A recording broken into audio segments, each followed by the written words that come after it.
Assalamualaikum warahmatullahi wabarakatuh. Alhamdulillah wassalatu wassalamu ala rasulillah wa ala alihi wa ashabi ajma'in wa ba'd. Ma'asyiral muslimin rahimani wa rahimakumullah.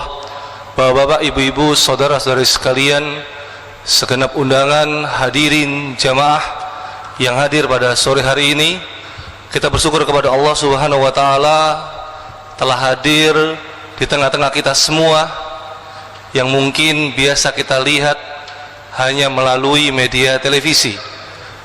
Beliau termasuk narasumber dari acara Islami Khalifah Trans 7. Beliau termasuk pembina parenting Nabawiyah. Mungkin beliau termasuk ahli parenting, termasuk di dalamnya, dan beliau adalah termasuk pakar di dalam sejarah Islam. Dan mungkin ini yang kita masih belum akrab. Beliau adalah inisiator dan pembina Kutab Budi Ashari. Kutab Al-Fatih Budi Ashari. Kutab Al-Fatih. Ya. Beliau termasuk salah seorang yang ingin mengembalikan peradaban Islam melalui pendidikan di zaman keemasan Islam, yaitu dalam bentuk kutab. Ya.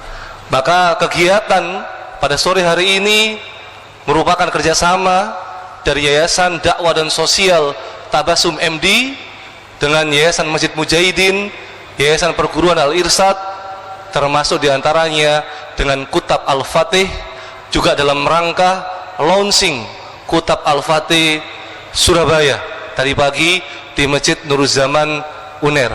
Beliau adalah Al-Ustadz Budi Ashari LC Hafidhullah Ta'ala, yang pada kesempatan kali ini akan mengkaji sebuah tema yang menarik, membangun generasi kokoh yang dicintai oleh Allah Subhanahu wa Ta'ala.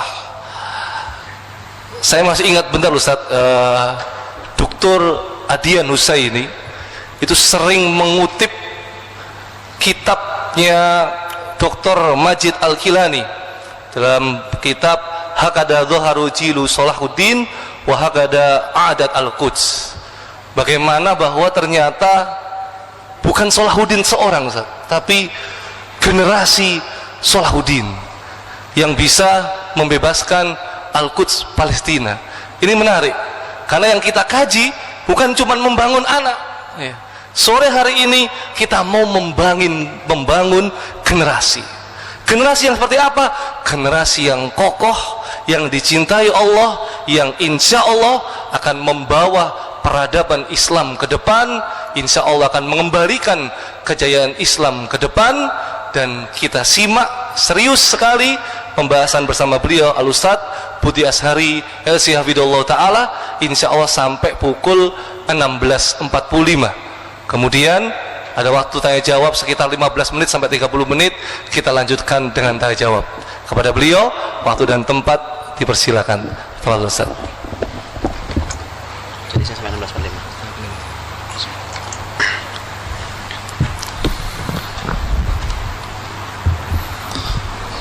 Bismillahirrahmanirrahim. Assalamualaikum warahmatullahi wabarakatuh. Innal hamdalillah nahmaduhu wa nasta'inuhu wa nastahdihi wa nastaghfiruh. Wa na'udzu billahi min shururi anfusina wa min sayyiati a'malina, may yahdihillahu fala mudilla lahu wa may yudlil falan tajida lahu waliyyan mursyida. Asyhadu an la ilaha illallah wahdahu la syarika lahu wa asyhadu anna Muhammadan 'abduhu wa rasuluh. Allahumma shalli wa sallim wa barik ala Muhammad wa ala alihi wa sahbihi ajmain. Ya ayyuhalladzina amanu taqullaha haqqa tuqatih wa la tamutunna illa wa antum muslimun. Allahumma anfa'na bima 'allamtana wa 'allimna ma yanfa'una wa zidna ilma. Rabbana hab lana min azwajina wa dhurriyyatina qurrata a'yun waj'alna lil muttaqina imama. Amma ba'd. Saudaraku yang dirahmati Allah, keluarga mukmin hafizahumullah, syukur sekali sore hari ini saya bersilaturahim dengan saudara-saudaraku semuanya, dan kita membahas sebuah tema yang luar biasa. Saya diberi tema tentang membangun generasi yang kokoh yang dicintai Allah SWT. Ini tema yang luar biasa sekaligus PR yang luar biasa. Perlu perjuangan yang tidak sederhana melihat generasi muda kita hari ini. Apa yang kita saksikan, mari kita analisa, kita evaluasi dulu sebelum kita akan berbicara tentang seperti apa generasi kokoh itu. Karena perlu kita lihat ada kata kokoh, ada kata yang dicintai Allah. Mungkin oleh panitia diambil dari hadis Nabi SAW yang diriwayatkan oleh Imam Muslim dalam sahihnya, yang diriwayatkan dari sahabat mulia Abu Hurairah radhiyallahu anhu. Rasulullah SAW bersabda, al-mu'minul qawi khairun wa ahabbu ilallah minal mu'minid dhaif. Orang yang beriman, orang beriman yang kuat itu lebih baik dan lebih dicintai Allah dibandingkan orang beriman yang lemah. Wa fi kullin khair, tapi pada masing-masing ada kebaikan karena sama-sama beriman. Ini beriman itu kebaikan, tapi ini kuat, ini lemah. Nah, yang kuat lebih baik dan lebih dicintai Allah. Wa fi kullin khair, ihris ala ma yanfa'uk wasta'in billahi wala ta'jaz. Maka bersemangatlah untuk melakukan, mengambil sesuatu yang bermanfaat untukmu. Minta tolonglah pada Allah, wasta'in billah, minta tolonglah pada Allah, wala ta'jaz, dan jangan lemah. Wala taqul lau anni fa'altu kadza lakana kadza wa kadza. Jangan pernah berkata, andai aku begini maka jadinya akan begini dan begini. Walakin qul qaddarallah wa ma syaa fa'al. Tapi katakan bahwa ini sudah Allah takdirkan, apa yang Dia mau pasti akan Dia lakukan, akan terjadi. Fa inna law taftahu amal asyayatin. Karena berandai itu, kata andai itu membuka pintu-pintu setan. Mungkin hadis ini yang menginspirasi panitia memberikan judul ini pada saya. Saya nggak tahu, Ustaz. Tapi hadis ini menarik, luar biasa. Pembahasannya banyak sekali. Al-mu'min, orang beriman, perbandingan di ayat ini, sebenarnya perbandingan antara sama-sama orang beriman. Ini beriman, ini beriman. Kalau sudah beriman, Masya Allah, itu kebaikan. Jadi poin satu memang poin iman. Dan kita akan kembali nanti pembahasan iman tentang generasi yang beriman. Tetapi ternyata orang beriman itu ada yang kuat, ada yang lemah. Ternyata ada itu. Walau sama-sama beriman, sama-sama baik, tapi kalau orang beriman yang kuat itu yang lebih dicintai Allah Subhanahu wa taala. Ulama menjelaskan tentang hadis ini, di antara Imam Nawawi rahimahullah taala menjelaskan tentang hadis ini. Menjelaskan tentang hadis ini, tentang apa yang dimaksud dengan orang yang kuat itu. Di antaranya adalah kekuatan seseorang untuk menyambut kebaikan.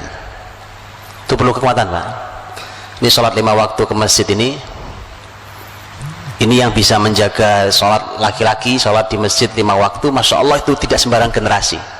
Kita punya anak-anak kecil kemudian rajin ke masjid, setiap sholat 5 waktu ke masjid, Masya Allah, itu generasi kokoh, Pak. Berapa mukmin yang sanggup menjaga itu hari ini?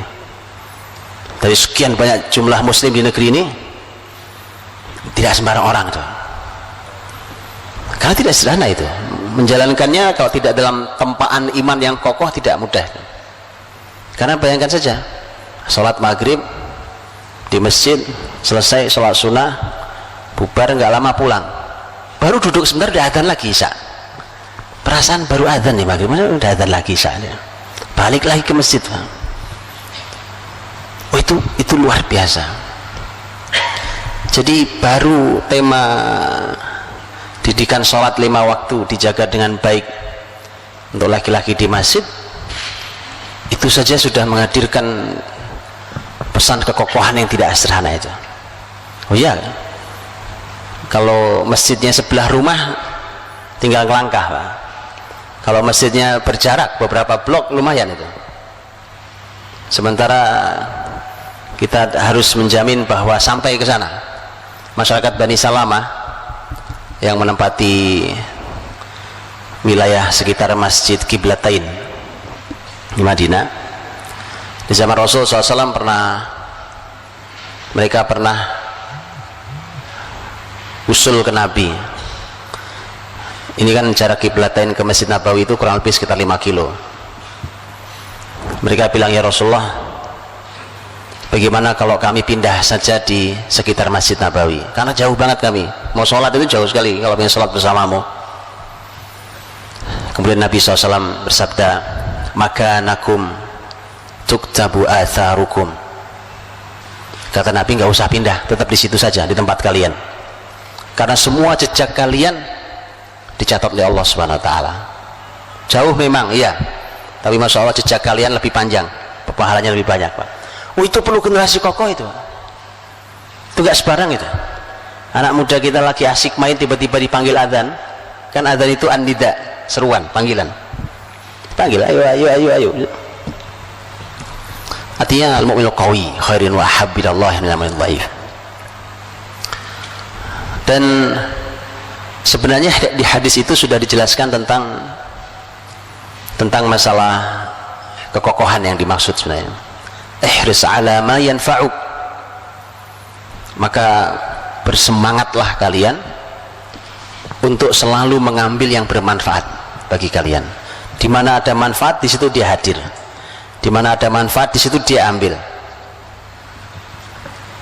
Begitu yang diperlukan generasi kita. Di mana ada manfaat, di situ dia ambil. Dan sebenarnya ketika yang begini ini sebenarnya diwariskan oleh para generasi salafus saleh kita, Pak. Itu diwariskan, itu menjadi potret, contoh kekokohan mereka dalam menuntut ilmu umpamanya. Itu potret yang tidak ada di zaman manapun kecuali dalam Islam. Bisa dibayangkan umpamanya Al-Khatib Al-Baghdadi rahimahullah ta'ala, beliau nulis buku judulnya Rihlah. Kalau kita rihlah kan jalan-jalan, Pak. Ya kan, mau mana? Mau rihlah gitu ya. Mau rihlah itu mau jalan-jalan berarti mau. Ternyata buku itu judulnya Rihlah fi talabil hadis. Jadi rihlahnya generasi kokoh dulu itu nyari ilmu.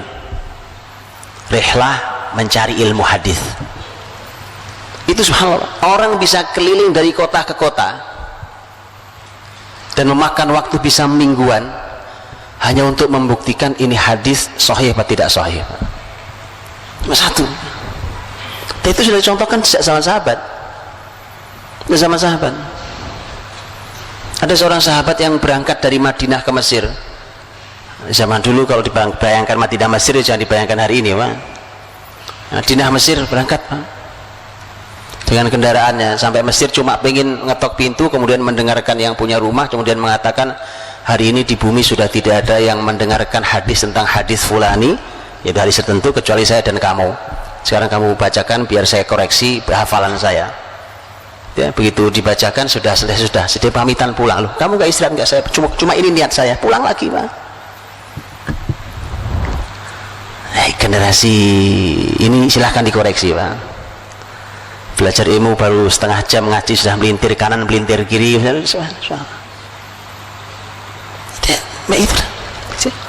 Karena memang ada, nanti kita akan bahas tentang bagaimana memang ada pondasi yang masalah di generasi ini, pondasi yang masalah itu. Jadi kekokohannya tidak hadir. Ihris ala ma yanfa'uk, jadi bersemangat selalu untuk mengambil yang manfaat. Di mana ada manfaat, didatangi manfaat itu, didatangi. Asy-Sya'bi rahimahullah ta'ala itu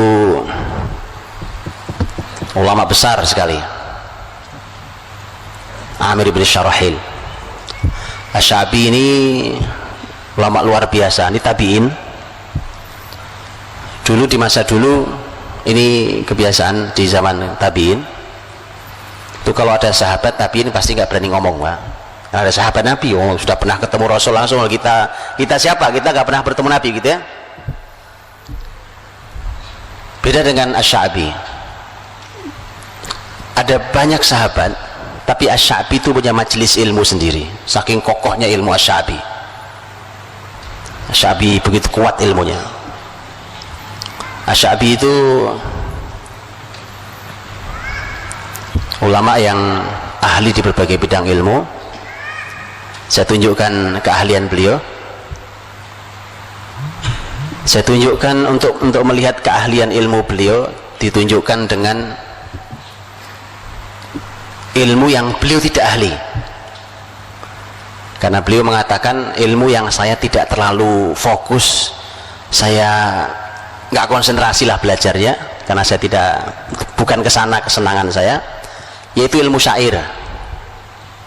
Jadi ilmu syair itu termasuk ilmu yang beliau tidak fokus. Jadi beliau bilang kalau syair saya nggak terlalu. Tapi kata beliau, kalau Anda mau, akan saya bacakan syair sebulan penuh lamanya tanpa saya mengulang satu bait pun. Sebulan penuh saya bacakan syair tanpa saya ulang. Itu ilmu yang dia tidak ahli. Karenanya membuat kagum masyarakat luar biasa. Begitu kagum itu, akhirnya orang nanya, bagaimana sih Anda kok bisa nyampe derajat ilmu seperti ini, itu bagaimana caranya? Asy-Sya'bi ternyata memberikan resep, Pak. Dikasih resepnya. Ini resep bagaimana biar hasil pendidikan itu seperti Asy-Sya'bi. Kata Asy-Sya'bi rahimahullah ta'ala, kata beliau, binafil i'timad wassayri fil bilad wa sabrin ka sabril jamad wa bukurin ka bukuril ghurab. Binafil i'timad itu maknanya adalah meniadakan hanya bersandar pada kemampuan diri kita sendiri. Jadi jangan merasa, wah saya ini memang orang pinter, Pak, saya ini hafalannya memang kuat, Pak, ya. Jangan itu, karena untuk orang berilmu itu tidak cukup. Berapa banyak orang hafalannya kuat ya, tapi tidak punya ilmu yang cukup. Karenanya jangan bersandar pada kemampuan diri sendiri. Maksudnya minta tolong sama Allah, biar dimudahkan Allah, biar dimudahkan Allah. Sahabat yang meriwayatkan hadis paling banyak Abu Hurairah radhiyallahu anhu. Abu Hurairah 5374 riwayat hadis dari Abu Hurairah, jalur Abu Hurairah. Abu Hurairah itu kan bukan orang yang hafalannya kuat aslinya, tapi kenapa dia menjadi perawi hadis terbanyak 5374? Ada di antara kita yang hafal 5000 hadis? 55 deh, 5 bukan 5000, 5. Ngambil angka depannya saja 5 kan, 53745 saja. Abu Hurairah itu bukan tidak punya hafalan kuat. Karena itu dia datang ke Rasulullah SAW, sadar, saya kok hari ini belajar lupa besok gitu. Ya kalau itu kan kita banget ya, makanya saya ceritakan yang kita banget ya, saya nggak ceritakan yang aneh-aneh, yang susah jangkaunya. Datang ke Rasulullah SAW, ya Rasulullah, saya ini kok belajar ilmu kepadamu, hari ini aku hafal, besok aku lupa, cepat banget lupanya. Nabi SAW mengatakan, buka sorbanmu. Sorbannya beliau pakai sorban, Pak. Buka sorban, gelar di sini, digelar di hadapan Rasul. Sorbannya didoakan Nabi, Pak. Kata Nabi pakai lagi, dipakai lagi. Kemudian Abu Hurairah setelah itu memberikan kesaksian, demi Allah, setelah itu apapun yang aku dengar dari Rasul tidak pernah aku lupakan. Ya kan? Itu hebatnya, Pak. Jadi jangan bersandar dengan kemampuan diri sendiri, terbatas kemampuan kita itu. Binafil i'timad, bersandar pada Allah SWT. Minta doanya orang soleh, apalagi guru terutama, minta doanya guru. Lah guru kok dicaci maki, guru kok dibully, gimana ceritanya generasi mau kokoh? Gimana? Guru itu Masya Allah diminta barokahnya. Dan begitulah para sahabat dan antar sahabat, begitulah sahabat dan tabi'in, bagaimana murid dengan guru berinteraksi. Jadi meminta doanya, meminta barokahnya, ya. Subhanallah. Binafil i'timad wasayri fil bilad, kata Syabi. Kunci kedua itu Anda harus keliling negeri, keliling negeri-negeri. Belajar dengan keliling negeri-negeri itu hanya generasi kokoh yang bisa, Pak. Hanya generasi kuat saja yang punya kesabaran itu. Di mana ada ahli ilmu didatangi, duduk belajar di sana. Imam Syafi'i itu kan berangkat 500 kilo dari Mekah ke Madinah di usia masih cukup kecil. Dia dengan kesabaran 500 kilo perjalanan itu. 500 kilo itu dari sini kemana? Jogja. Boleh kita coba naik kuda, ya kan? 500 kilo. Ini supaya kita tahu merasakan sekokoh apa sih kita. Oh, kita mobil AC, pesawat asing, malas belajarnya. Apa ini generasi ini? Atau melihat itu, subhanallah, naik kuda, naik onta 500 kilo karena pusat ilmu saat itu ada di Madinah. Salah satunya di Imam Malik, Imam Darul Hijrah. Sampai di sana minta belajar ke beliau. Begitu diterima jadi murid, karena awalnya nggak diterima jadi murid sebenarnya, karena Imam Malik itu termasuk yang tidak menerima murid kecil. Beliau termasuk yang tidak mau menerima murid kecil. Beliau punya alasan sendiri untuk hal itu. Tapi begitu ketemu Syafi'i kecil, bilang, inni ra'aitu nuran fi qalbik fala tudfi'hu bi ma'siyatillah. Aku lihat ada cahaya di hatimu, nak. Sakti sekali ya, Pak. Belum bisa ngelihat cahaya di hati kan sakti bener itu. Tapi memang begitu, dalam Islam tuh guru begitu, sampai harus bisa melihat cahaya ada atau tidak di hati muridnya. Itu baru guru yang benar. Betul kan, Pak, ini, Pak? Bisa, Pak? Bisa. Lihat gini aja tahu. Oh, ini kosong, oh, ini nggak ada isinya, oh, ini hebat sekali, kelihatan, Pak. Lihat, belum ngomong, pertemuan pertama kok ngelamar jadi murid. Aku lihat ada cahaya di hatimu. Gimana caranya? Nah, itu lain cerita kita bicara ya. Aku lihat ada cahaya di hatimu, maka jangan kau padamkan dengan maksiat pada Allah. Pesan pertama kali itu. Imam Syafi'i belajar pada Imam Malik, tidak meninggalkan Madinah kecuali setelah Imam Malik meninggal. Kokoh sekali, Pak. Duduk berlama-lama di majelis ilmu, di mana kebaikan di sana didatangi, keliling, habis itu keliling lagi nanti negeri-negeri lain, keliling. Begitu, Pak. Jadi Bapak Ibu tahu sekarang salah satu penyebab kenapa generasi tidak kokoh? Bapak ibunya. Anaknya mau nyantri, ya Allah, mau nyantri loh, Pak. Enggak, bukan mau mati, mau nyantri. Dipegangi buntutnya, ditangisi tiap hari, Pak. Nangis boleh, bukan nggak boleh. Namanya orang tua rindu, ya kan? Boleh, Pak. Nangis aja nggak apa-apa, nangis aja yang sering, nggak masalah. Cuma masalah lepas dia. Bismillah, berangkat, nak. Gak apa-apa, ibu bapak nangis itu urusan biasa, gak apa-apa, berangkat. Bismillah, tuntut ilmu. Begitu. Bukan cuma dikekepi di rumah gitu. Jadi Bapak Ibu tahu, tidak kokohnya generasi penyebabnya kita. Lepas dia, bismillah, pergi, nak. Syafi'i kecil umur berapa saat itu?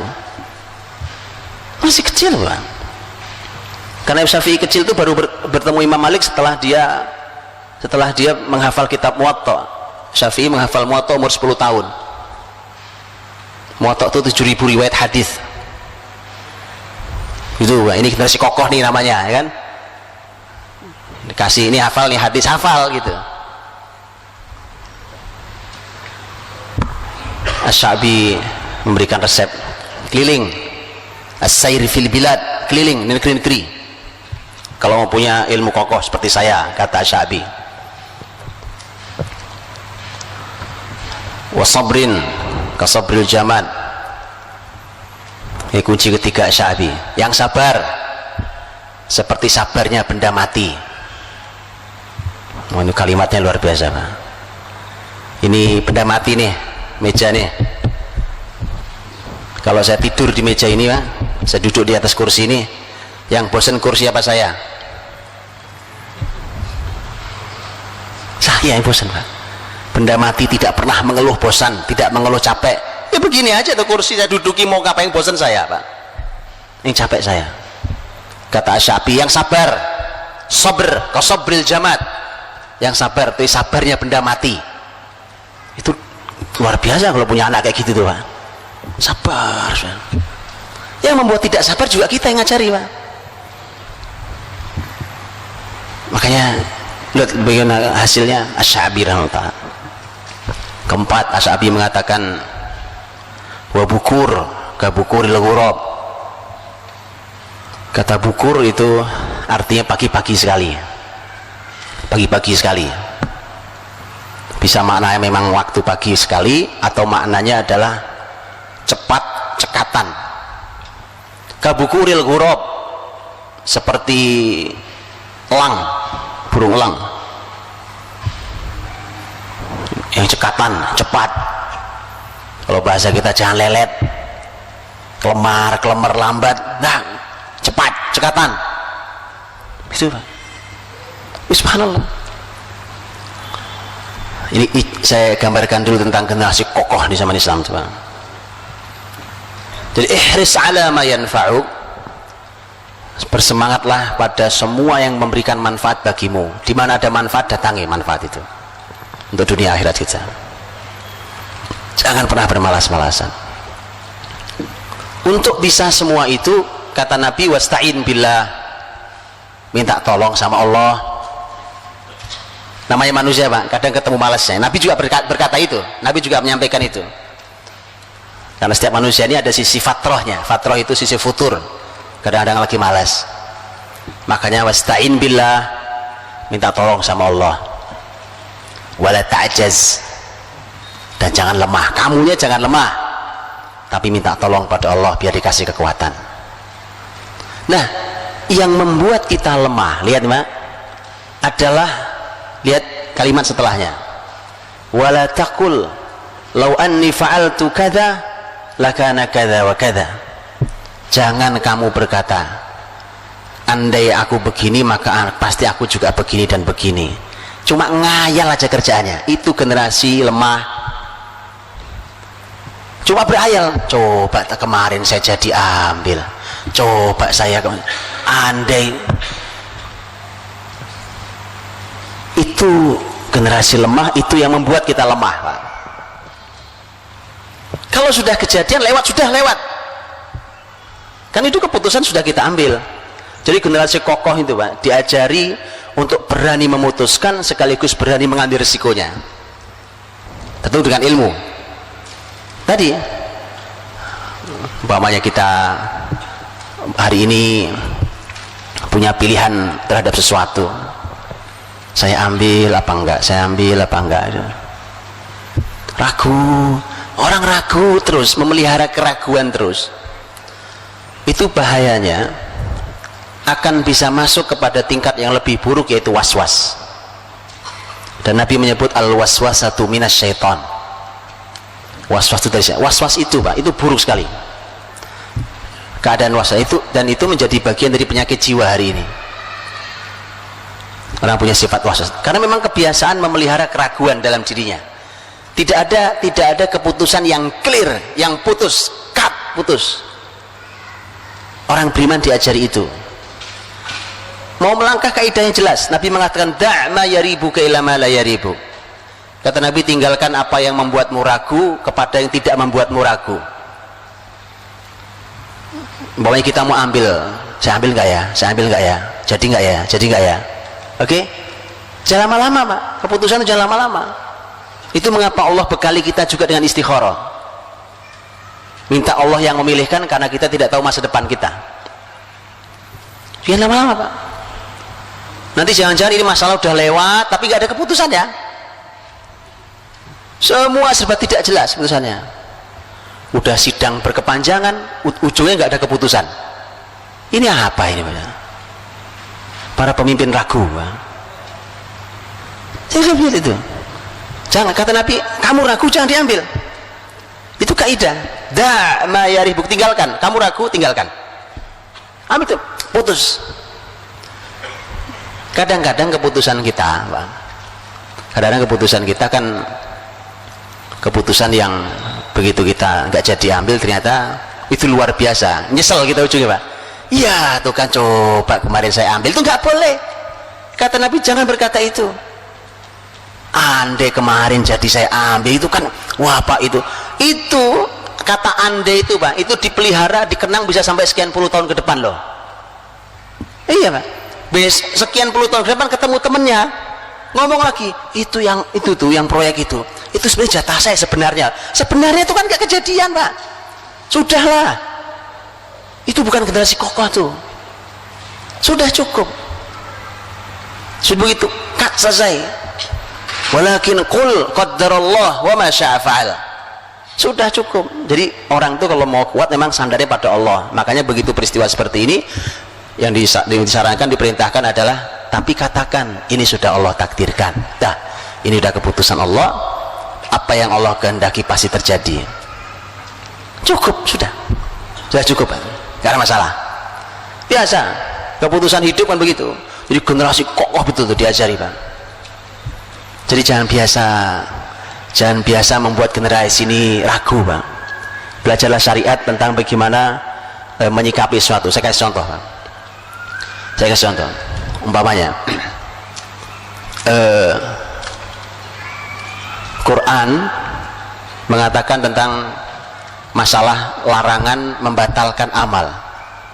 La tubtilu amalakum, jangan kalian membatalkan amal-amal kalian. Ini pembahasan fikihnya panjang, amal wajib kayak apa, amal sunnah kayak apa dan seterusnya.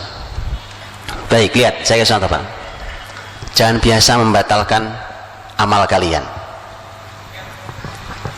Rasulullah SAW pada zuhur, setelah beliau mendengar bahwa pasukan Quraisy sudah bergerak menuju Madinah, mau menyerang Madinah, pada zuhur Nabi rapat militer di Masjid Nabawi. Begitu rapat Nabi bilang, Nabi membukanya dengan mimpi. Semalam saya bermimpi.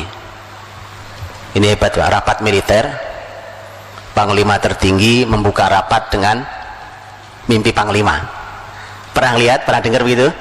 Oh ini Islam luar biasa ini Panglima ya kan? Loh, mimpinya orang beriman Pak, mimpinya orang beriman ya kan? Masya Allah. Jadi dalam Islam ada kajian tentang mimpi secara khusus, apalagi di mimpinya Rasul. Sebenarnya di mimpi Rasul itu Nabi ingin mengisyaratkan, di mimpi itu sebenarnya lebih baik kita tunggu saja mereka di dalam kota. Jadi Nabi menyarankan untuk perang kota, tidak dijemput di luar Madinah. Tapi namanya sedang musyawarah, siapapun berhak untuk memberikan pendapat, walaupun Nabi sudah menyampaikan pendapat. Ternyata betul pecah jadi dua suara. Ternyata yang menang adalah generasi-generasi muda yang bersemangat, nggak usah ditunggu ya Rasulullah, kita sambut mereka ya. Ternyata itu suara itu yang menang di dalam musyawarah itu. Oh ya sudah, kalau itu keputusan musyawarah, namanya dibuka musyawarah kan, bukan diputuskan, sudah selesai. Nabi pulang, sudah siap-siap semua pulang, siap-siap. Ba'da asar itu para sahabat masih berkerumun, nggak pulang karena mereka menyesal, kayaknya kita salah deh. Karena tadi itu kan jelas, Nabi tadi itu sudah menjelaskan mimpinya kan. Nabi itu menjelaskan mimpi, mengisyaratkan bahwa kita di Madinah saja. Bagaimana kalau kita diutus satu orang menghadap Rasul, ya Rasulullah, datang ke rumah Nabi minta izin bicara, ya Rasulullah, amruna tab'un li amrik. Sebenarnya Rasulullah, kami ini ngikut saja dengan kau. Jadi kalau engkau pengen di Madinah ya nggak apa-apa, kita ubah saja keputusan. Lihat, mari kita belajar Pak, generasi kokoh diajarkan Rasul. Kata Nabi, tidak pantas. Lihat, tak pantas, tak layak bagi seorang Nabi kalau sudah pakai baju perang begini untuk menanggalkannya kembali sampai Allah putuskan siapa yang menang antara nabinya dan musuhnya. Itu diajari kokoh. Kenapa? Lo tadi itu kan keluar dari rapat sudah yakin kita dengan keputusan ini kan. Jangan biasa membatalkan amal. Ini luar biasa Pak, ini panduan syariat semua. Antum nggak perlu ikut banyak training, seminar, kelamaan. Syariat Pak, ini syariat ini. Kehidupan hari-hari hidup kita sama anak kita. Kita udah ngomong sama anak kita, nak kita nanti pergi ya ke sini ya, yakin udah direncanakan bla bla. Ujungnya tiba-tiba bilang, kayaknya nggak jadi deh, nggak usah ya. Gimana kalau nggak jadi? Jadi memang mereka itu lemah, kita yang ngajari lemah Pak. Jadi mereka tidak pernah berani ambil keputusan, putus, selesai. Begitu. Apa yang sudah diputuskan, putus. Qaddarallah wa ma syaa fa'al. Ini takdir Allah. Sudah putusnya begini, sudah. Kalau dalam ayat fa idza azamta fatawakkal 'ala Allah. Kalau sudah punya azam, tawakal, berangkat. Itu. Harus diajari. Jangan dibiasakan. Jangan batalkan. Berangkat. Nabi ajari pada sahabatnya. Keputusan sudah diambil kok, musyawarah sudah serius, musyawarah militer resmi di dalam Masjid Nabawi. Bayangkan, sudah putus, masa diganti tiba-tiba hanya dengan ngobrol? Tak bisa. Bismillah, berangkat. Terjadilah perang Uhud. Uhud itu kan di luar Madinah dulu. Baik, jadi Nabi SAW meminta ini supaya tidak lemah generasi, minta tadi, coba kalian jangan suka berandai-andai. Yang udah lewat sudah lewat, sudah selesai. Qaddarallah wa ma syaa fa'al. Kenapa? Karena Nabi mengatakan fa inna law taftahu amal syayatin. Karena berandai-andai itu membuka amal setan. Sekarang jelas sumber kelemahan siapa? Setan. Setan masuk dari berbagai pintu. Itu yang akan merongrong kekuatan generasi kita. Allah Subhanahu wa taala berfirman tentang setan. Ya kan? Inna syaitana lakum adu fattakhidhuhu aduwa. Setan itu musuh, maka jadikan musuh. Namanya musuh, jadikan musuh, jangan jadikan teman. Bagaimana generasi ini disebut generasi kokoh kalau generasi ini akrab sama setan? Kebiasaan setan menjadi kebiasaan generasi ini, mustahil kokoh Pak. Itulah mengapa Nabi sering ingatkan, jangan lakukan, ini kebiasaan setan, jangan lakukan, setan nggak masuk rumahmu, jangan lakukan, kan begitu. Itu disampaikan Rasul. Kenapa? Kamu akan lemah kalau bersama setan. Kenapa? Setan itu lemah masalahnya. Setan itu lemah. Allah berfirman, inna kaidasyaitani kana dha'ifa. Sesungguhnya tipu daya setan itu lemah. Udah lemah kok ditakuti, ya kan? Lemah. Jadi memang lemah setan itu. Dan itu yang membuat kita jadi lemah. Maka jauhkan generasi ini dari setan. Jauhkan Pak. Tolong pelajari ulang apa saja yang menjadi kebiasaan setan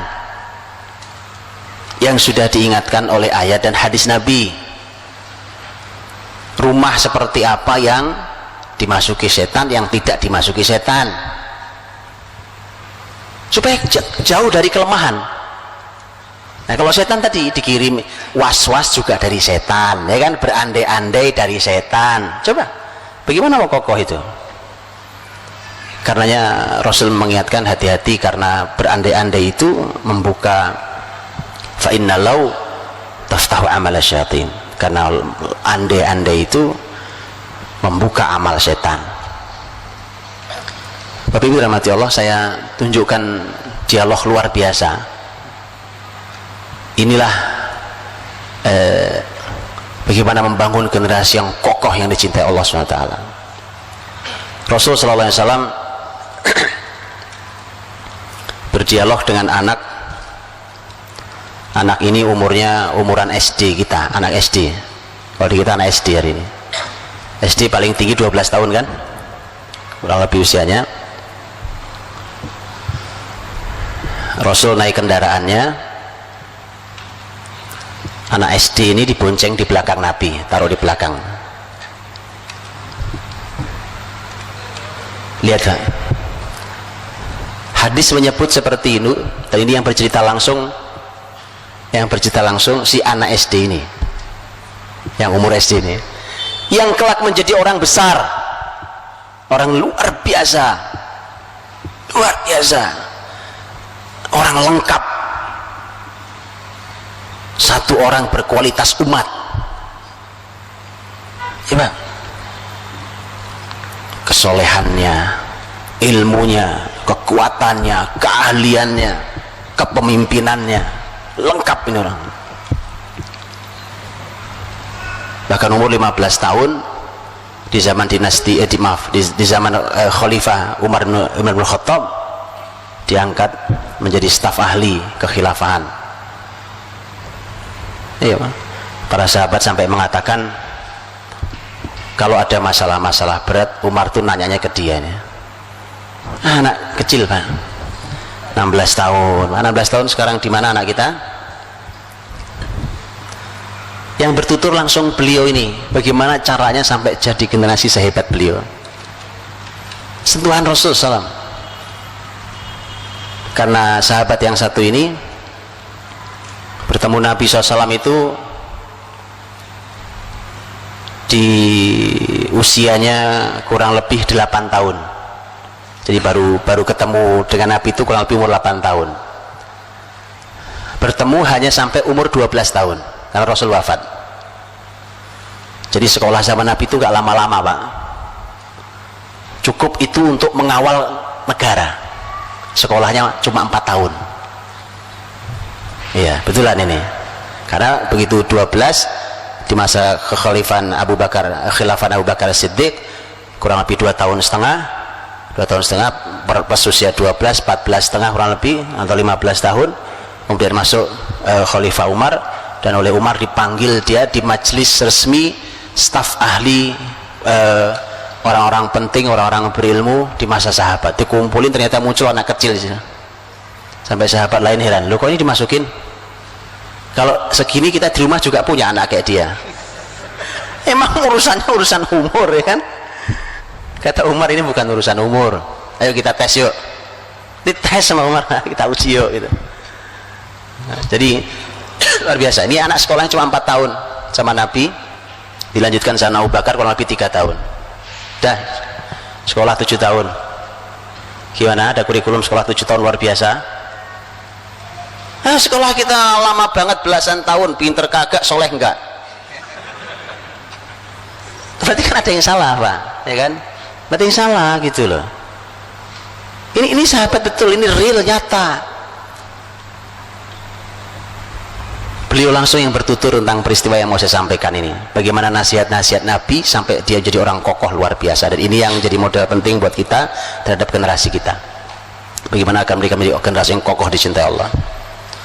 Sahabat itu adalah sahabat mulia Abdullah bin Abbas radhiyallahu anhu, turjumanul Quran, habrul ummah. Abdullah bin Abbas radhiyallahu anhu yang menuturkan, kuntu radifan Nabi sallallahu alaihi wasallam yauman, suatu hari aku ini diboncengi Nabi, naik kendaraan Nabi dibonceng di belakang. Masya Allah Pak, ini pelajaran mahal. Sebelum kita bicara isinya tuh, ini luar biasa mahalnya.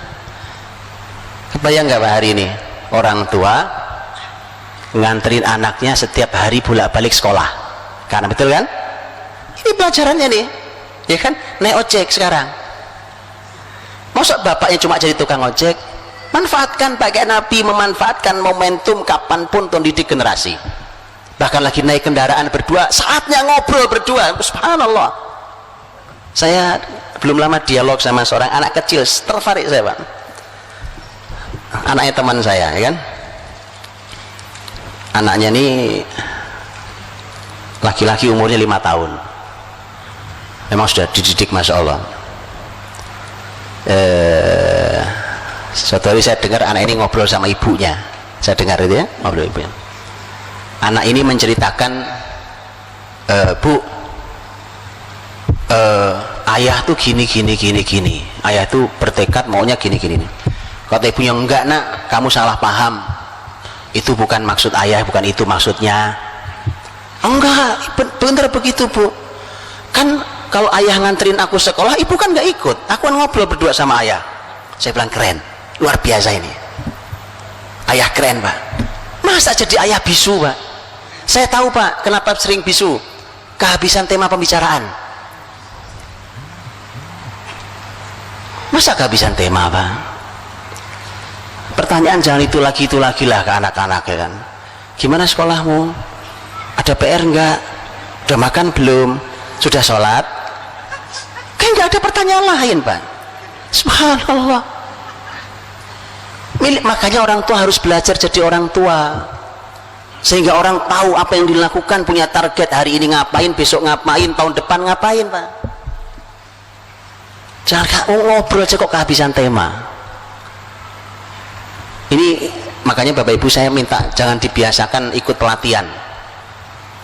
Pak, kayaknya kita perlu pelatihan Pak supaya nggak kehabisan tema. Lah gitu aja kok pelatihan ya kan. Antum baca buku, baca kitab, antum ketemu tema banyak Pak. Iya Pak. Jadi itu momentum mahal, kebersamaan, apalagi berdua. Kalau umpamanya yang ngantar ibunya, sekali waktu yang ngantar bapaknya, kan anak kebersamaan dengan ibu dan kebersamaan dengan bapak itu masing-masing punya nilai yang berbeda rasanya kan, beda rasanya. Manfaatkan. Jadi bapak ketemu anaknya ya, ini ayah bicara dengan cara ayah, menanam sesuatu yang ingin ditanam oleh ayah pada anaknya. Ketemu ibu gitu, bicara dengan sesuatu yang ingin ditanam kebaikan itu pada anaknya dari ibunya. Kayak Rasul nih, Abdullah bin Abbas itu kan sepupunya, sepupu Rasul SAW, sepupu Rasul. Kuntu radifan Nabi SAW yauman, suatu hari aku diboncengi Nabi. Berarti kurang lebih umur Abdullah bin Abbas saat itu, saya belum ketemu tahun berapa peristiwa ini, tapi berarti kisaran umur 8-12 tahun. Bapak Ibu, mari kita bayangkan anak kita, oke, umur 8-12, terus lihat bahasa yang dipakai Nabi, lihat, dan mari kita pelajari dan lihat. Kalau kita membayangkan gini, kok bahasanya ketinggian ya Pak, berarti ada yang salah pada anak kita Pak. Bahasa aja nggak ngerti, di antaranya karena ngerusak bahasa. Jadi hati-hati, merusak bahasa itu efeknya buruk sekali. Hati-hati Pak. Bahasa buat mainan ya kan, ada kamus alay lah, ada apalagi yang lain, kamus gaul lah, merusak bahasa. Hati-hati Pak, jadi.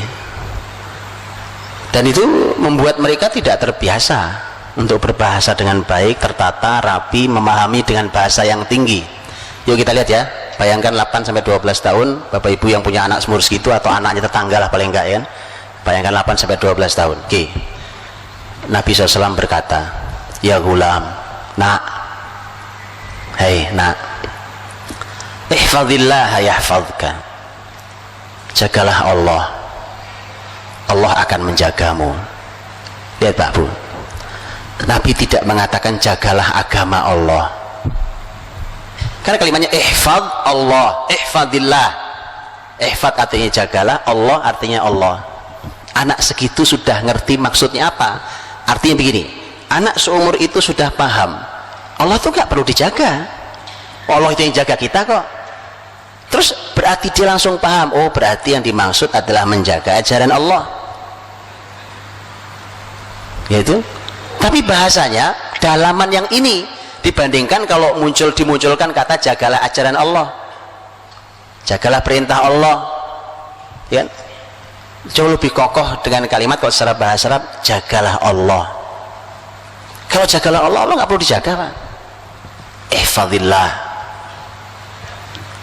Dan itu Masya Allah Pak, itu dari sisi bahasa saja luar biasa. dari sisi isi, ya kan? Menjaga perintah Allah Subhanahu wa taala. Ihfadillah yahfadka. Nanti Allah akan menjagamu. Anak umur segitu sudah, ya Pak ya, 8-12 kira-kira. Anak umur segitu sudah diajari tentang pola balasan pahala dan pahala, balasan terhadap sesuatu. Harus begitu. Balasannya apa nih? Ayo nak, jagalah Allah, nanti kamu dapat 5.000 rupiah. Nggak ada. Walaupun sebenarnya pembahasan tentang memberikan anak hadiah berupa uang boleh, ya, tapi ada catatan berikutnya, ada catatan berikutnya ya. Tidak mutlak, kita bisa catatan berikutnya. Tapi kebiasaan kita membicarakan sesuatu, anak kalau bisa melakukan ini, kalau selalu balasannya adalah urusan dunia, itu tidak membuat mereka kokoh. Ayo nak, ini mau Ramadan, besok sahur kita mulai puasa ya. Anaknya bilang, dikasih apa nanti mah? Oke. Sekali lagi, memberi anak boleh, memberi anak boleh, tapi harus tahu caranya. Karena yang menjadi bahaya adalah ketika setiap amal yang muncul di kepala anak kita balasannya adalah dunia. Bukankah melakukan amal dengan harapan dunia adalah, kan? Betul? Riya? Kan riya itu kemusyrikan? Ya. Dan kemusyrikan itu yang membuat seseorang menjadi lemah. Jadi anak umur segitu harus sudah mulai diajak pembicaranya tentang Allah yang balas. Nah, apa balasannya tadi? Ihfadillah yahfadka. Allah akan menjagamu. Jadi kalau mau generasi kokoh itu gitu Bang, ajak mereka dialog tentang Allah. Kalau begini Allah yang ngasih balasan ke kamu nak, kamu akan dijaga Allah, kau akan dicintai Allah, kau minta apa saja Allah akan dengarkan kamu. Itu harus latih. Ini kalau mau anak kokoh gitu Bang. Ihfadillah tajidhu tujahak. Jagalah Allah. Diulangi lagi oleh Nabi, dikasih balasan kedua. Tajidhu tujahak, kamu akan jumpai dia, kau jumpai Allah ada di hadapanmu. Loh kok bisa itu? Anak segitu sudah bisa diajak bicara bahasa yang dia paham, kan tidak real kan? Tidak real itu maksudnya tidak Allah ada di depan kita langsung gini kan? Dan Allah tidak bisa dilihat oleh hambanya. Di dunia ini Allah tidak bisa dilihat oleh hambanya. Berarti maknanya kan bukan makna betulan bahwa Allah ada kelihatan, tidak apa ya? Berarti itu anak ngerti maksudnya. Ada di hadapanmu itu artinya kapan kamu perlu Allah ada buat kamu. Anak segitu bisa diajak ngomong dengan bahasa itu Pak, enak ya? Enak Pak. Daripada antum nanti kalau punya anak ya udah ngomong setengah jam, ditanya anaknya pelonga, ngerti ya kamu? Gak ngerti ngomong apa sih ayah? Ini anak dipakai bahasa, lihat bahasanya ya kan? Makanya sekali lagi tolong jangan rusak bahasa Pak. Jangan dibiasakan anak kita merusak bahasa. Wallahi itu buruk sekali. Karena tidak ada kebesaran peradaban kecuali mereka yang memang punya bahasa. Betulan. Orang-orang besar selalu punya bahasa. Salah satu unsur yang harus dimilikinya. Tajidhu tujahak, ada di depanmu nak. Wa idza sa'alta fas'alillah. Nah, kalau kau mintanya sama Allah. Gimana nggak hebat anak-anak kayak Abdullah bin Abbas Pak? Jadi anak tuh oleh Abdullah bin Abbas itu oleh Nabi dikait kuatin, ditempel kuat pada Allah saja. Allah saja nak. Allah dan Allah gitu kan gitu. Dari tadi udah 3 poin Allah semua itu. Idza sa'alta fas'alillah. Kalau minta sama Allah nah. Wa idza sta'anta fasta'in billah. Kalau minta tolongnya sama Allah. Kau minta apa? Mintanya sama Allah. Coba Pak, anak itu kan, andai itu dibiasakan meminta Allah tuh keren Pak. Saya kasih contoh aplikasi ya, ini contoh aplikasi. Suatu hari anak bapak ibu datang ke bapak, "Pak, Bu, ini tadi tasku kesangkut, robek, minta tas baru dong." Oke, minta kan dia? Kenapa? Sekarang salah atau tidak kalau saya katakan minta sama Allah, nak? Salah apa benar? Enggak salah. Nabi Musa, diriwayatkan Nabi Musa itu pernah berkata pada Allah, "Ya Allah, aku nih mau minta padamu tapi kok malu." Kata Allah, "Memang mau minta apa Musa?" Kata Musa, "Karena yang aku minta sepele sekali. Aku cuma mau minta rumput untuk kudaku dan garam untuk makananku." Allah berfirman, "Musa, mintalah apa saja hingga rumput untuk kudamu dan garam untuk makananmu." Sekarang mahalan mana? Sepatu, tas sama garam. Lihat kan? Iya Pak, minta sama Allah. Masalah nanti, coba minta, kau minta nak sama Allah. Baik, mudah-mudahan nanti ayah dikasih rezeki sama Allah untuk bisa beli tas buat kamu. Keren Pak. Jangan Anda jadi Tuhan. Apa? Perlu? Ya, yuk, ntar lagi jalan. Hebat amat sekali. Ajari anak, ini masalah pendidikan, masalah tarbiyah anak. Nabi ngajari, "Wa idza sa'alta fas'alillah." Minta sama Allah, nak. "Wa idza sta'anta fasta'in billah." Minta tolong, ada masalah sedang dihadapi oleh anak kita. Ayo nak, ayo munajat pada Allah, minta sama Allah agar dilepaskan dari masalah ini. Tidak ada masalah besar kalau Allah ingin menghendaki untuk dilepaskan. Sakit umpamanya, ya Allah, Rasul bersabda, nak, "Ma anzalallahu da'an illa anzala dawa'an, alimahu man alim, jahilahu man jahil." Kalau Allah itu yang menurunkan penyakit, Allah juga yang menurunkan obat. Kalau kamu sakit, insya Allah nggak ada masalah. Ayo minta sama Allah yang maha menyembuhkan. Allah wasyafi, Allah yang maha menyembuhkan. Begitu Pak. Kokoh generasi ini. Kalau pegangannya sama Allah mesti kuat sekali. Tapi kalau pegangannya hanya pada dunia, kemampuan kita, takutnya cuma sama makhluk, itu yang membuat lemah. Wa idza sta'anta fasta'in billah. Kemudian lihat kalimat Nabi berikutnya. Kata Nabi, "Wa'alam, ketahuilah, law ijtama'atil umma ala yanfa'u lan yanfa'uka illa bi syai'in qad katabahu Allahu lak." Kalau semua yang ada ini ingin memberimu kebaikan, ingin memberimu manfaat, itu tidak akan terjadi kecuali kalau memang itu takdirnya milikmu. Ditanam tauhid yang kuat. Generasi kuat memang begitu. Sebaliknya, wa in istama'u ala ayyadurruk bi syai'in la yadurruka bi syai'in illa qad katabahu Allahu 'alaik. Kalau mereka sepakat untuk membahayakan dirimu, itu pun tidak akan pernah terjadi kecuali memang hal itu, keburukan itu memang sudah ditakdirkan akan mengenai dirimu. Jadi itu anak gak punya takut sama sekali Pak, ya kan? Nggak ada takutnya, gimana? Nggak ada takut. Pertama, dia tidak bersandar pada makhluk,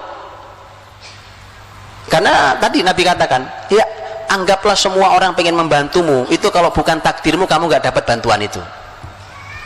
Berarti gini kan, dibersihkan oleh Nabi dari bersandar pada makhluk. Sebaliknya sama, kalau mereka sepakat untuk mencelakai dirimu, nggak akan kejadian, nggak akan kena ke kamu. Orang generasi nggak punya rasa takut Pak.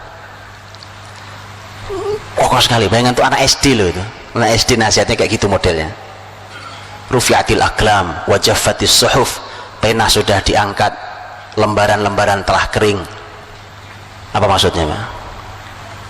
Sudah jadi keputusan Allah, nggak mungkin diubah lagi. Dalam riwayat lain ada tambahan nasihat di peristiwa itu juga. Wa'alam anna an-nasr ma'as sabr. Ketahui, nak, sesungguhnya pertolongan Allah itu datangnya bersama kesabaran. Luar biasa ini Pak.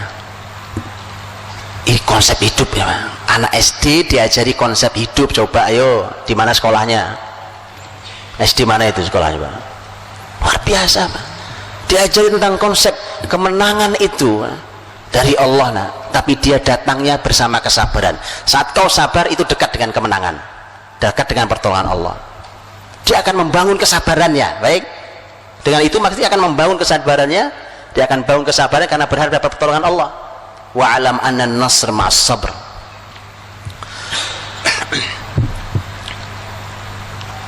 Wa annal faraj ma'al karb. Dan solusi itu datangnya bersama kesulitan. Sedang sulit, yakinlah bahwa tidak lama lagi datang solusi. Tidak ada putus asanya, ya kan? Nggak ada tuh generasi putus asa, lagi galau nih naik status, ya. Nggak ada, Pak. Nggak ada generasi begitu tuh, nggak ada. Nggak di Islam, nggak ada di Islam generasi kayak begitu tuh. Sama sekali nggak ada. Lihat generasi Abdullah bin Abbas disampaikan Nabi, solusi itu nak datangnya bersama kesulitan. Makanya Abdullah bin Abbas ketika menafsirkan ayat inna ma'al usri yusra wa inna ma'al usri yusra, inna ma'al usri yusra, 2 kali itu, dan sesungguhnya bersama kesulitan ada kemudahan, sesungguhnya bersama kesulitan ada kemudahan. 2 kali diulang. Apa kalimat Abdullah bin Abbas? Kalimat Abdullah bin Abbas bahwa dengan ayat ini maka kesulitan tidak mungkin mengalahkan kemudahan 2 kali. Dari mana diambilnya? Dari ayat ini kan 2-2. Kenapa 2-2? Di situ disebut kesulitan 2 kali, al-usr, dan disebut kemudahan 2 kali, yusra. Beda. Walaupun sama-sama disebut 2 kali, ternyata beda menurut para ulama tafsir. Karena al-usr menggunakan alif lam, kesulitan pakai alif lam di ayat itu. Kemudahan ada alif lamnya enggak? Yusra tidak ada alif lamnya. Loh, memang apa Pak bedanya alif lam dengan tidak ada alif lam? Beda. Sesuatu kalau ada alif lamnya maka bendanya sama. Itu juga. Ini air, kalau dibunyikan alma, airnya ini juga. Nggak ada air yang ini, kan ada air, ini ada air, ada air. Tapi yang saya maksud cuma ini. Walau disebut 2 kali kata kesulitan, tapi dengan menggunakan alif lam, maka berarti jenis kesulitannya sama, itu aja. Tapi yusronya, kemudahannya tidak ada alif lamnya. Berarti kemudahan itu tidak satu jenis. Mudah. Lihat bedanya Quran, Pak, cara membahas Quran yang Masya Allah, ya kan? Nah, Abdullah bin Abbas masuk itu konsep lah itu. Ketahui nak solusi itu hadir. Wa alam anna an-nasr ma'as sabr wa al-farj ma'al karb wa anna ma'al usri yusra. Dan ketahuilah bahwa sungguhnya bersama kesulitan ada kemudahan. Bapak Ibu dirahmati Allah, waktu saya sudah kelewat 5 menit ini. Afwan Ustaz. Jadi intinya bagaimana Rasul SAW, saya cuma memberikan satu potret contoh tentang bagaimana hadir generasi yang dahsyat, yang luar biasa. Ternyata isi pesan menyampaikannya seperti ini ternyata modelnya. Padahal itu untuk anak lulusan, anak SD belum lulus usianya. Pantas mereka menjadi generasi yang luar biasa. Karena waktu saya habis, saya mohon maaf. Insyaallah katanya ada tanya jawab, nanti kita berbagi di tanya jawab. Wallahu a'lam bishawab. Assalamualaikum warahmatullahi wabarakatuh. Waalaikumsalam. Jazakallahu khairan katsiran kepada Al-Ustaz Budi Ashari hafidhullah taala. Perlu kami infokan, insyaallah yang memberikan pertanyaan akan kami pilih sekitar 4 pertanyaan terbaik, akan mendapatkan souvenir langsung dari pihak panitia Tabasum MD. Dan khusus pada kesempatan kali ini pihak Tabasum MD memberikan hadiah mushaf Al-Quran kepada jamaah yang memang berasal dari lembaga, maksud kami lembaga pendidikan, baik yang dari Mujahidin maupun yang bukan dari Mujahidin. Jadi kami siapkan 5 mushaf Al-Quran, bisa diambil di panitia. Pertanyaan pertama, Ustaz, bagaimana cara menjelaskan kepada anak tentang siapa, apa, bagaimana itu Allah. Siapa?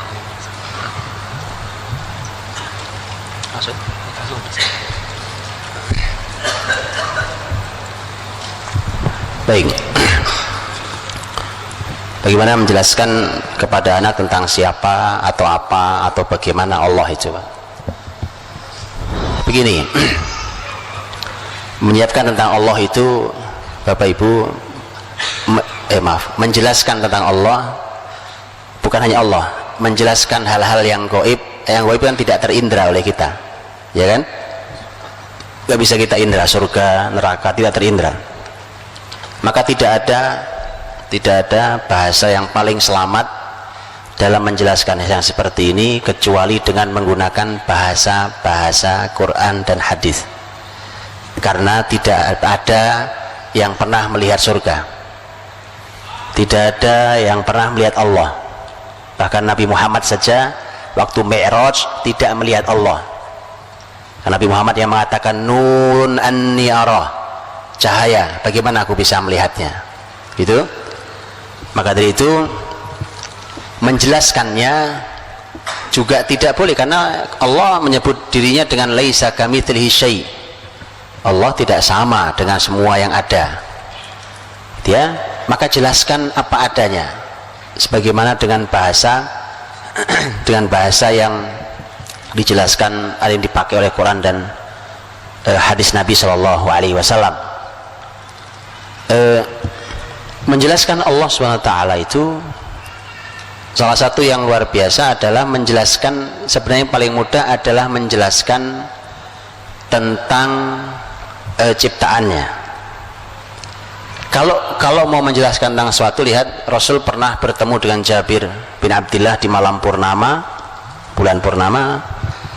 Kemudian Nabi begitu melihat Jabir masih muda sekali, itu melihat Jabir, kemudian Nabi mengatakan, langsung memanfaatkan momentum melihat bulan yang indah purnama itu dengan mengatakan innakum sataruna rabbakum karu'itukum hadzal badr.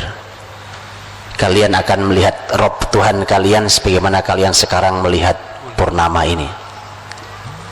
Sebatas itu, jadi sebatas kalimat-kalimat itu bisa jelaskan. Jadi penjelasannya bicara tentang Allah dengan ciptaannya, Allah yang harus kita syukuri, rezeki yang diberikan pada kita, dan seterusnya. Pola pembahasan tentang zat Allah bahkan itu harus berhati-hati, sekali lagi jangan sampai dia keluar dari kalimat Quran dan hadis Nabi. Harus dicari Quran hadis bahasanya seperti apa. Walaupun nanti anak-anak pertanyaannya aneh-aneh pertanyaannya. Kenapa kok Allah nggak kelihatan gitu, Ustaz? Oh, itu masih mending, Pak. Itu biasa itu jawabnya. Karena kita bilang angin aja, angin nggak kelihatan, nggak kerasa kok. Saya pernah sholat Jumat ke masjid dekat rumah saya naik motor sama anak saya yang kedua. Waktu itu umurnya anak saya kurang lebih baru 5 tahun kalau nggak salah, 5 atau 6 tahun. Selesai sholat Jumat, saya pulang motoran lagi, anak saya nanya, "Bi, Allah sholat Jumatnya di mana?" Silahkan angkat tangan siapa yang bisa jawab. Kasih hadiah, Ustaz. Kasih hadiah. Ayo angkat tangan. Lihat ya. Jadi intinya, Pak, ini rahmati Allah, bicara Allah sholat Jumatnya, Pak. Kita jawab Allah nggak sholat Jumat, salah buat dia kan loh. Kita aja orang soleh sholat Jumat, masa Allah nggak sholat Jumat? Kan bayangkan anak kan begitu kan, persis sama kayak anak senang banget dengan es krim, nanya di surga ada es krim nggak, Mak? Kalau antum jawab ada, antum ngarang. Coba di ayat mana, di hadis mana es krim ada? Betul kan? Kan hal yang gaib tidak boleh dikarang, iya kan? Kalau pohon korma ada dalam hadis Nabi SAW, begitu kan? Pasar, menurut sebuah riwayat pasar ada riwayatnya, es krim nggak ada. Nggak ada riwayatnya. Jadi kalau antum bilang ada, nak, salah. Kalau antum bilang tidak ada, bahaya buat anak. Betul ya? Males masuk surga. Bahaya anak masuk surga, nggak mau, ya kan? Paham Bapak Ibu? Jadi jawabnya itu memang harus pakai kalimat-kalimat ayat dan kalimat-kalimat hadis. Pahami dulu akar permasalahan yang ditanyakan anak-anak tentang Allah, tentang hal yang gaib. Tadi umpamanya nanya surga neraka, yang masalah es krim, kan itu sebenarnya inti permasalahan es krim yang ditanyakan, dan mobil remote itu kan sebenarnya intinya anak-anak pengen bersenang-senang di surga, betul ya? Jadi ingin senang, karena itu yang dia pahami tentang kesenangan, yang paling dia senangi, maka itu yang ditanyakan. Dia harus mendapat jaminan, saya mau senang-senang loh di surga, masuk ada atau enggak ada. Jadi intinya kesenangan. Berarti masalahnya bukan es krim, masalahnya kesenangan, begitu maksudnya, paham ya? Kalau kesenangan, Quran sudah bicara tentang surga. Contohnya adalah ayat lahum ma yasha'una fiha waladaina mazid. Mereka penghuni surga itu berhak mendapatkan apa saja yang mereka mau. Ini kan maunya es krim sekarang, tapi nggak ada es krim di surga. Oh, maksud saya nggak ada teksnya, tapi Quran jelas memberikan kalimat umum. Mereka akan mendapatkan semua yang mereka mau, bahkan kami punya tambahan lagi, bukan cuma yang kalian mau, lebih dari nikmat lagi. Itu aja sampaikan. Iya nak, begini, kamu nanya es krim ya, gini, Allah itu nanti kalau dari kalian masuk surga, apa yang kalian mau Allah pasti beri, bahkan Allah tambahi lagi yang lain. Salah apa tidak salah kalimatnya? Tidak salah, saya baca ayat, bukan? Masalah anak menafsirkan sendiri tidak dosa dia, Pak. Apalagi dia belum balik, memang ilmunya baru sampai segitu, gak ada masalah. Anak puas dengan, oh kalau gitu ada es krim, itu tafsiran dia, bukan kalimat saya. Paham ya? Begitu pula dengan Allah yang sholat Jumat tadi itu. Udah ketemu jawabannya? Ya kan? Kan maksudnya anak ini sedang mengukur sesuatu. Jadi pahami dulu masalahnya. Kayak tadi saya bilang, ini es krim itu masalah kesenangan. Ini masalah sholat ini, Bapak Ibu, kan kita harus memahami sholat itu fungsinya apa sih? Sholat itu kan kita lakukan aqibis sholata li dzikri, dirikanlah sholat untuk mengingat aku, kata Allah. Loh, ini kan sholat malah kita mau mengingat Allah.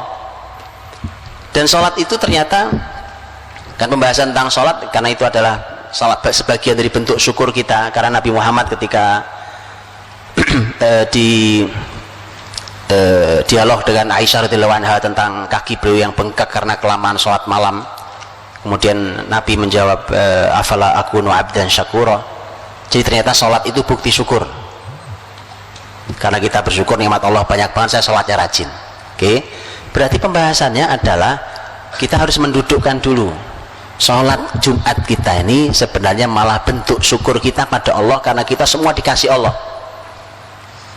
insya Allah. Jadi ya, jadi karenanya sholat justru kita ini sholat Jumatnya untuk Allah, untuk Allah, karena kita diberi Allah diberi Allah kenikmatan yang sangat banyak,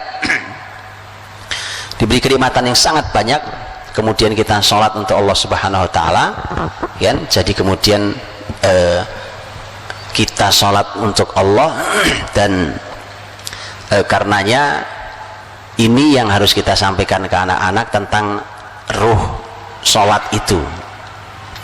Ketika ruh sholat itu, kita akan diantaranya kita akan tanya umpamanya tentang siapa yang memberi kita ini, siapa yang memberi itu, siapa ini. Jawabannya Allah. Ini sudah, karena sholat itu untuk bersyukur kepada yang ngasih, ya yang sholat kita, bukan Allah, bukan Allah yang sholat, Allah yang ngasih kok, Allah yang ngasih. Karenanya kita sholat ini untuk bersyukur padanya. Jadi jelaskan dengan kalimat-kalimat yang ada di dalam teks Quran dan hadis Nabi SAW. Kalau memang jelas ya dijelaskan, kalau memang bahasa umum ya gunakan dengan bahasa umum seperti dalam Quran dan hadis Nabi. Allah alam bisawab. Baik, pertanyaan dari Umahat, Ustaz. Bagaimana kalau ayah tidak mau tahu urusan mendidik anak, semua diserahkan ke ibu karena sibuk bekerja, jadi seakan-akan berlepas tangan dari ikut mendidik anak, Ustaz. Pulang-pulang taunya cuman perintah dan marah-marah gitu, Ustaz. Iya. Ya, ini nanya apa curhat ini? apa yang harus dilakukan seorang istri kalau suaminya ternyata belum sadar tentang kewajiban mendidik anak? Ini anak siapa ini, Pak? Kalau anak berdua ya tanggung jawabnya berdua. Apa itu anak lahir dari batu? Kan enggak, Pak. Anak berdua ya tanggung jawab berdua. Makanya para ayah nih, mumpung ada curhat ibu-ibu, ini curhat nasional, Pak. Saya udah hafal loh. Di kota manapun ini selalu ada pertanyaan ini, betulan. Di kota manapun, maka mumpung saya kumpulkan para ayah, siapa tahu yang nanya istri Anda ini. Atau siapapun lah, siapapun. Bahkan yang tidak bertanya, karena saya tahu ibu ini mewakili banyak ibu-ibu yang lain. Betul Ibu ya? Ibu senang banget itu. Begini Bapak-Bapak para ayah. Imam Ibnu Qayyim rahimahullah ta'ala menyampaikan bahwa kalau anak itu rusak penyebabnya ayah. Penyebabnya ayah. Karena tadi Bapak Ibu, ayah itu punya qawamah, kepemimpinan. Dan pemimpin itu kalau ngerusak, daya rusaknya luar biasa, betul gak? Pemimpin nih, kalau dia membuat kerusakan, itu kerusakannya massal dibandingkan yang berbuat rusak cuma orang kampung. Bisa ya? Karena kepemimpinan di rumah itu ada di suami. Kalau suami berbuat kerusakan itu ngebom massal, Pak. Walaupun cuma sesaat dia melakukannya tanpa dia sadari tadi. Dan perlu dipahami Bapak Ibu, bahwa anak kita ini aset dunia akhirat kita. Aset dunia akhirat kita. Tanggung jawab seorang ayah, selain amal mulia ayah mencari nafkah, para ayah harus paham bahwa mencari nafkah itu hanya sebagian tugas ayah. Hanya sebagian tugas ayah, bukan segala-galanya. Dia tadi Rasul, siapa yang dinasihati? Sepupunya, bahkan bukan anak beliau, bukan cucu beliau, sepupunya, Pak. Itu mendapatkan bagian jatah dari nasihat Rasul sang ayah. Itu. Jadi nasihat salah satu tugas ayah. Loh, kalau di Quran bicara tentang dialog antara orang tua dan anak, itu Masya Allah mengejutkan datanya di Quran itu. Karena di tesis S2 tentang di Ummul Qura tentang hiwarul aba mal abna fil Qur'anil Karim wa tatbiqatuhu tarbawiyah, dialog antara dialog antara orang tua dan anak dan aplikasi tarbawinya. Itu ternyata si peneliti tesis ini mengatakan di Quran itu ada 17 dialog, ada dalam 9 surat. Dan ketika didata, ternyata dialog ayah pada anak itu 14 sendiri. Dari 17 itu 14 dialog ayah. Coba kayak begitu masa bapaknya jadi bapak bisu? Begitu kan? Jadi jangan hanya marah-marah, Pak. Marah-marah itu nggak menyelesaikan masalah, ya kan? Masya Allah. Jadilah ayah yang mengagumkan. Mengagumkan itu nggak bisa direkayasa. Ketulusan seorang ayah menjadi ayah yang mengagumkan itu luar biasa. Dan itu memudahkan anak untuk tumbuh dengan baik. Kalau anak punya masalah, mudah sekali selesainya, karena dia punya sandaran yang mengagumkan. Maka para ayah nih, saya juga ayah dari anak-anak saya, maka begitu. Laki-laki memang punya tugas luar biasa sih. Kayak saya sekarang nih, Pak, kan? Saya baru pulang hari Rabu ini, dan Rabu berikutnya baru pulang. Ya biasa saja, ya kan? Tapi tadi ayah punya peran yang tidak boleh dilepaskan, bahkan di negeri jauh sekalipun. Dan itu Quran memberikan contoh itu. Jadi tidak benar kalau seorang ayah hanya tugasnya nyari nafkah, kemudian setelah itu tahu beres, udah aku udah nyari duit yang banyak, setelah itu urusan kamu. Tidak benar. Karena ternyata Quran saja ketika bicara dialog orang tua dan anak, justru banyakkan dipotret dialog ayah dengan anaknya. Wallahu a'lam bishawab. Pertanyaan selanjutnya, bagaimana cara membuat anak mencintai Allah dan mencintai Al-Quran? Anak itu Pendidikan itu Bapak Ibu dalam Islam ada dua kunci utama besar yang jangan dilupakan. Satu doa, dua keteladanan. Ini sebelum bicara teori lain. Doa, keteladanan. Cinta itu di mana tempatnya? Di sini, di hati ini. Itu cinta. Sementara urusan hati ini, hati kita saja kita tidak menguasainya. Karena Rasul bersabda, inna qulubal ibadi baina asabi'ir rahman yuqallibuha kaifa yasha. Sesungguhnya hati hamba-hamba ini ada di antara jari-jari Allah yang Maha Rahman. Allah bolak-balikan, terserah Allah. Berarti murni di tangan Allah. Karena murni di tangan Allah, minta sama Allah kita. Ya Allah, jadikan generasi yang cinta Qur'anmu, cinta dengan Rasulmu. Begitu. Jadi tolong didoakan, Pak. Karena cinta itu di hati, dan hati itu kita nggak punya kuasa. Maka minta sama yang menguasai hati, yang membolak-balikan, terserah dia, itu Allah Subhanahu wa taala. Kemudian keteladanan, Pak.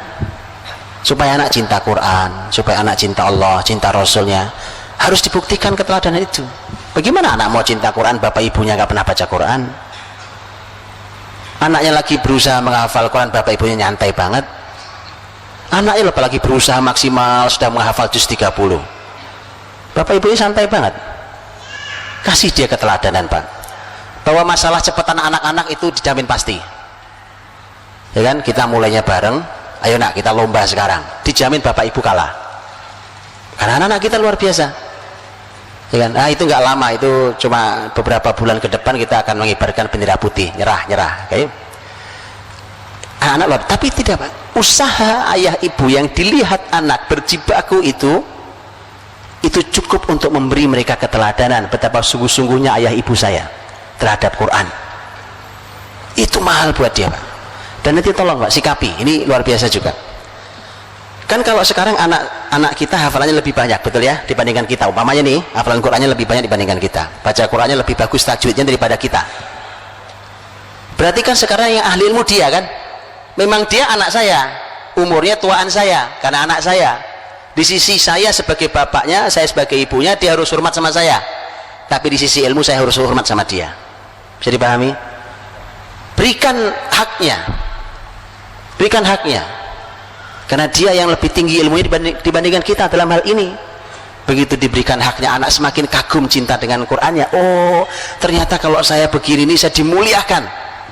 Saya dimuliakan. Iya, kan ahli ilmu harus dimuliakan. Paham itu? Jadi keteladanan tolong dijaga betul. Dia berikan contoh yang baik. Contoh yang baik. Kalau anak berjibaku, berjuang keras, bapak ibunya harus sama. Masalah hasilnya bagusan anak-anak itu sudah diduga.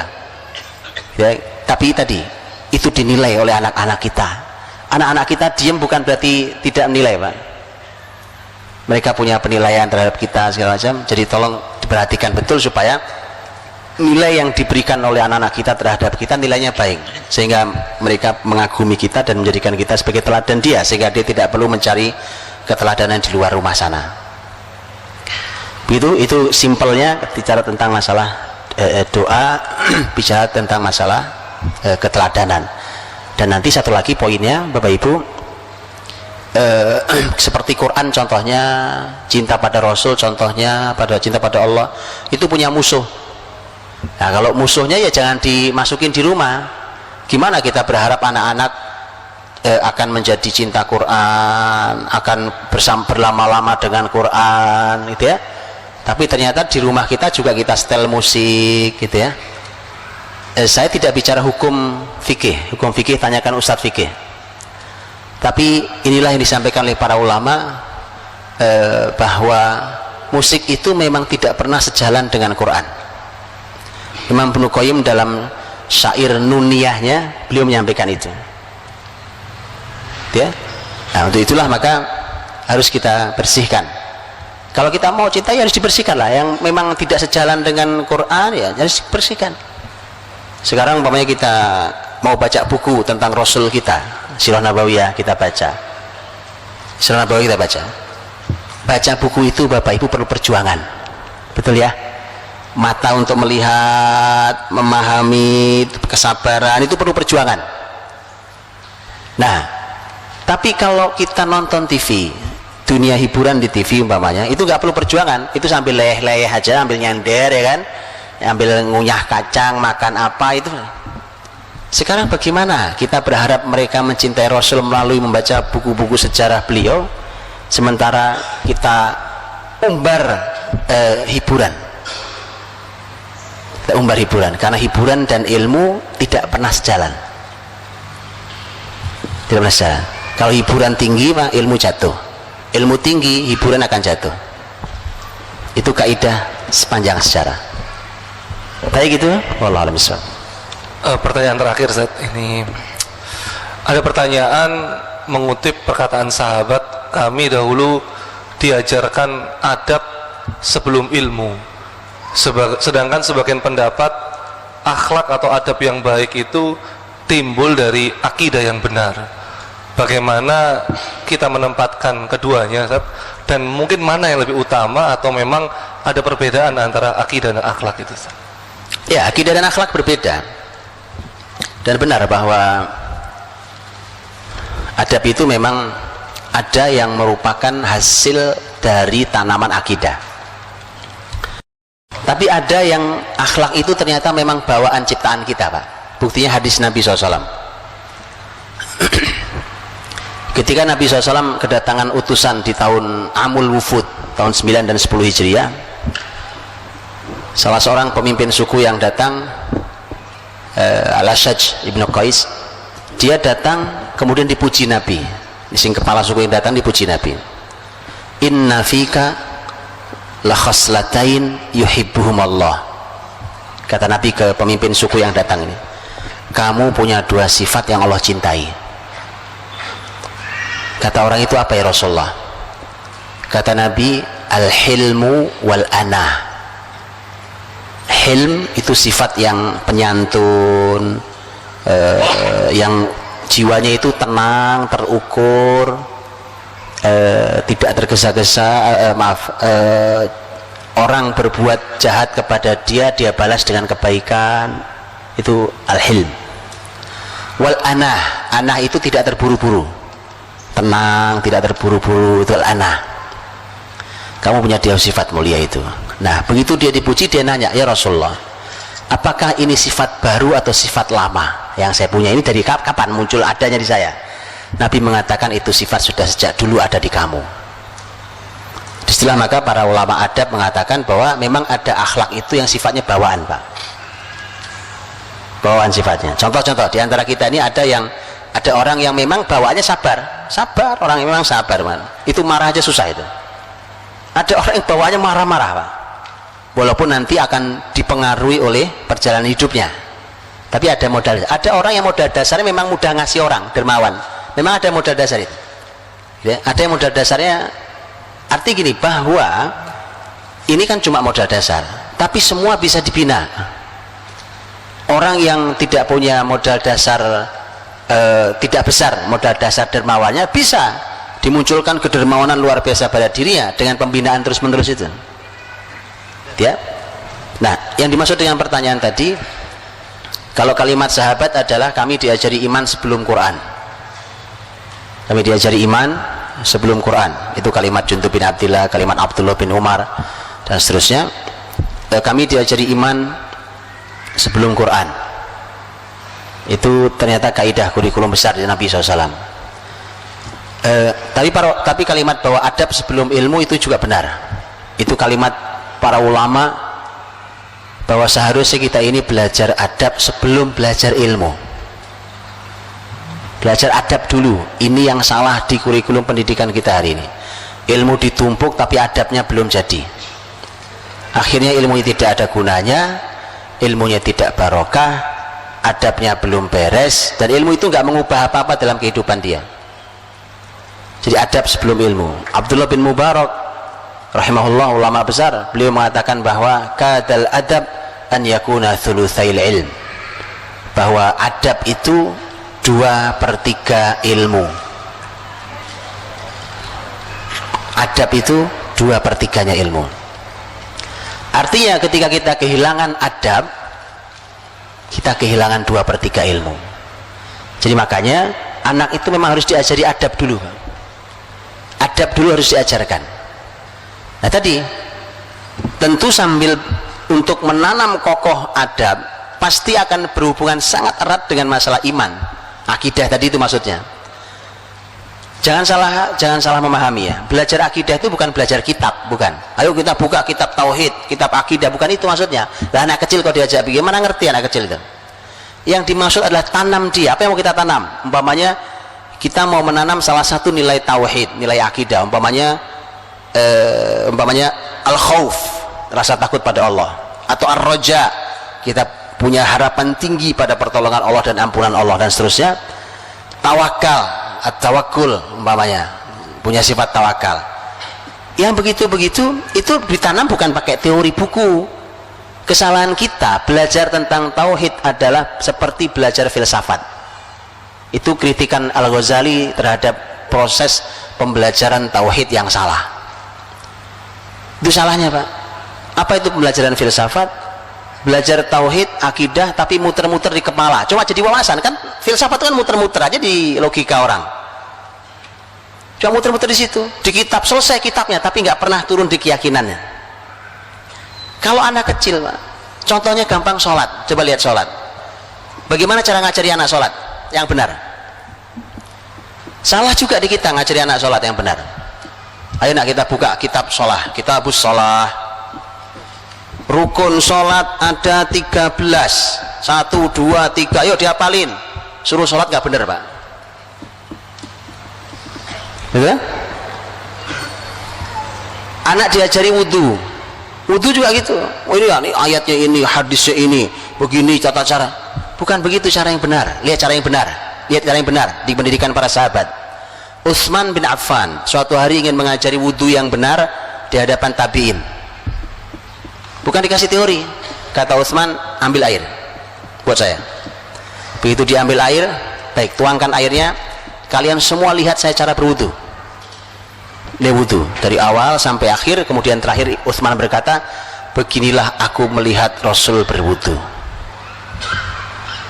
Lihat, paham, Pak? Teori nanti. Ilmu tajwid kapan munculnya? Zaman Rasul atau bukan? Bukan, gak ada ilmu tajwid zaman Rasul. Idhar, idgham. Makanya kita selesai ilmu tajwid suruh baca tetap aja berantakan. Karena teori, Pak. Ini kesalahan kita mengajarkan tauhid dengan teori. Teori itu nanti. Yang penting anak membaca Quran dengan tajwid yang benar. Setelah itu kalau sudah benar baru kita kasih teori. Mereka kata, oh ini namanya idhar. Bacanya udah benar, baca Qurannya. Oh ini namanya idgham. Begitu. Persis sama. Akhlak juga gitu, bukan teori, Pak. Masalah di kita sekarang kurikulum agama adalah teori. Teori sholat, teori wudhu, teori sabar, teori jujur, teori. Prakteknya tidak ada. Jadi bukan teori, ditanam di mereka. Jadi teori nanti, kitab nanti kita lahap, kitab nanti. Di usia-usia awal bukan teori, tetapi ditanam. Baik, wallahu a'lam bishawab. Jazakallah khairan kepada Al-Ustaz Budi Azhari Al-Ziyafidullah Ta'ala. Memang rasanya kalau membahas membangun generasi yang kokoh, parenting nabawiyah, 1,5 jam kurang ini Ustaz ini ya. Padahal Ustaz Budi Azhari sudah sejak kemarin di Surabaya bercerita bagaimana pemuda, generasi, pendidikan, peradaban Islam ke depan ya. Tapi memang waktu juga yang membatasi kita semua, dan insya Allah besok Ustaz Budi Azhari melanjutkan dakwanya menuju kota sebelah, yaitu kota Gresik, juga dalam rangka launching Kutab Al-Fatih Gresik. Ini ada beberapa pertanyaan tentang konsep kutab, Ustaz. Jadi langsung saja bagi kepada jemaah yang ingin mengetahui bentuk dari usaha beliau sebagai inisiator Kutab Al-Fatih yang ingin mengembalikan peradaban Islam dengan pendidikan Islam yang diawali dengan konsep kutab, kami persilakan langsung menghubungi Kutab Al-Fatih Surabaya, karena baru di launching tadi pagi, diresmikan dan dibuka pendaftaran hanya sampai untuk semester ini hanya sampai hari Rabu besok. Silakan menghubungi Kutab Al-Fatih, bisa dilihat di website kutabalfatih.com bagaimana konsep parenting nabawiyah beliau. Dan kita harapkan mudah-mudahan Ustaz Budi Azhari tidak bosan-bosan hadir ke Surabaya, Ustaz ya. Alhamdulillah. Mudah-mudahan insya Allah beliau diberikan kesehatan, tambahan wawasan keilmuan yang bermanfaat ya untuk mengawal peradaban umat ke depan. Demikian kajian kita kerjasama dengan Tabasum MD, Yayasan Masjid Mujahidin, Yayasan Perguruan Al-Irsyad Surabaya, dengan beberapa dibantu sponsor termasuk dengan Kutab Al-Fatih Surabaya. Kita akhiri doa akhir majelis. Subhanakallahumma wa bihamdik asyhadu an la ilaha illa anta astaghfiruka wa atubu ilaik. Assalamualaikum warahmatullahi wabarakatuh.